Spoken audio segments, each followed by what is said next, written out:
So Russ from Retro Game Cult gave me the challenge of picking my favourite top 5 retro games all the way up to PS1.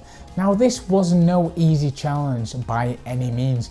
I spent the last couple of weeks trying to think of what I would put in it, what games, what consoles, what era. But I think I've actually done it. Now mine is going to be a bit different. It's not going to be a 1 to 5 top tier to the lowest tier. It's more about games that I actually really cherish and I've got memories from in my childhood. Number one spot, we are going to give a number one spot to one game, but you will have to watch this video to find out. So let's get cracking straight away. When you think of Konami, you don't really think of sports games, right? Well, I spent many hours with my buddies playing 4-player trying to get as many goals as possible in Track and Field International. Yes, PlayStation, you could have 4 players if you had something called a multi-tap. Now, if you don't know what that is, go and check it out because it did sort of revolutionize multiplayer on the PS1, so you could have more people playing than just 2 players. And I've still got that today, and when my buddies come around, we still hook it up. Each of my friends had their own technique because at the end of the day, the game relies on one thing and one thing only: quickly pressing circle and square as quick as possible, because that's your momentum buttons and speed. And let's just say there were a lot of different techniques which led to plenty of blisters and sore fingers. Now this basically is what it says on the box. It's an Olympic game. You get various events that you can see here. What the aim of the game was to try and beat your buddies on it, or if you're playing single player, try and come first and beat the world record. And I've got to say, on rainy days I had so much fun at playing this. It was always a great game where we could get my buddies round, play it, and before you know it, we'd be so competitive, shouting at each other. We'd come away with blisters all over his fingers because we're trying new and silly different techniques. I'm going to put this game in there because this is one of my fondest memories as a child. So we're moving on to Future Cops, developed by EA Redwood Shores. That's right, EA were not only known for producing hit sports games back in the day. This was published in 1998, and I've got to say, for one of the very few games where EA have actually diverse and moved off focusing on something different apart from sports games, I absolutely loved this game. It is a little gem. If you've never played it, I would highly recommend giving it a go. It's pure carnage fun. I mean, it's nonsenseless fun. You don't really have a story behind it. So if you like something to run and gun and just want to take a bit of stress out, I would highly recommend checking this one out.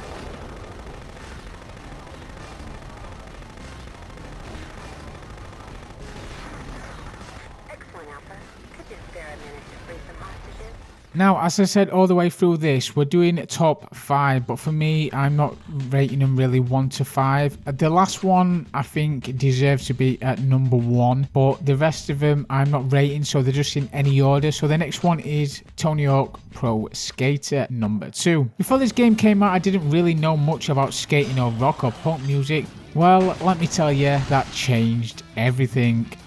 This is one of my all-time favourite skating games because it packs so much into the game and was one of the first where I could create myself in a game I had played. Even though the customization, let's say, lacked on that side, it was still amazing to see myself in a game. You could free skate, get them special moves that I know everyone were trying to do. You could also start a career and unlock new game modes and better your skills, and even create your own skate park. And I've got to say, and no one will disagree with me on this game has one of the best soundtracks in it by far to date. I mean, this game had everything. I wasn't that good, wasn't that quick on my fingers of getting all the tricks in, but I did have a lot of fun on it. Tony Hawk 1 is good, but then Tony Hawk 2 just literally smashed it. So I want to do some honourable mentions now. I've only had 5 minutes to do this, and I could reel off so many games that I used to love playing as a kid and still love playing them today. So I'm just going to do some really quick honourable mentions. So we've got NFL Blitz. I never really understood American football back in the day. I do understand it now, but my god, I absolutely love playing this game. Knowing that you could just body slam and clothesline to actually get the ball and turn it over. So that's a great one. If you've never played it, do check it out. Any of the NFL Blitz games are amazing. Donkey Kong Country, I spent many hours on this trying to complete it, and when I did, I've got to say the Easter egg is amazing. I'm not going to spoil it, and you'll have to complete the game to find out what it is. And then we've got Crash Bandicoot series. If I could have put all these into the 5. I had pure fun playing these on Christmas Day. Just a great relaxing game to play, and the remastered versions are also really good if you've never checked them out before. The year is 1998. My brother's just picked up King of the Ring 1998 on VHS. Yes, the prime of video cassettes. And I'm just drawn to this gruesomely awesome artwork on a SNES box. The next thing you know, I'm slaying demons with a chainsaw and a shotgun, and it's none other than Doom. Created by ID Software and released on MS-DOS in 1993. Let's just say the rest is history. So with Doom, I absolutely love this game. I was drawn to it. The cover art just drew me to it straight away. I'd never even heard of Doom before this. So I was able to choose a game for my birthday. So what did I do?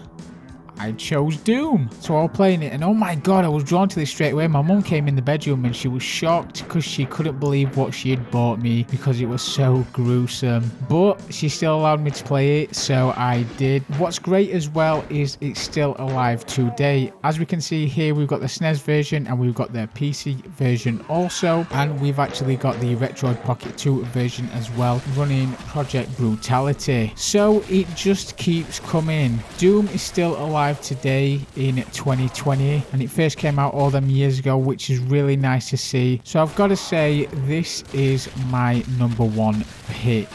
So you may be asking, why haven't I included any Super Mario games, things like that, really popular, well-known games? Well, I did like playing them, but for me, these are my fondest memories of the games I played. The memories I made playing these games will forever last, and there are some great memories that I will hold on to. Just want to say a massive thank you to Russ for having me on the channel. It's been great doing this, and it's really got me thinking about what actually are my top 5s and what my top 5s will be maybe in the next 10 to 15 years. But as always guys, if you do want to say hi, check out the channel, you know where I'm at. But until next time, stay safe and I'll see you soon.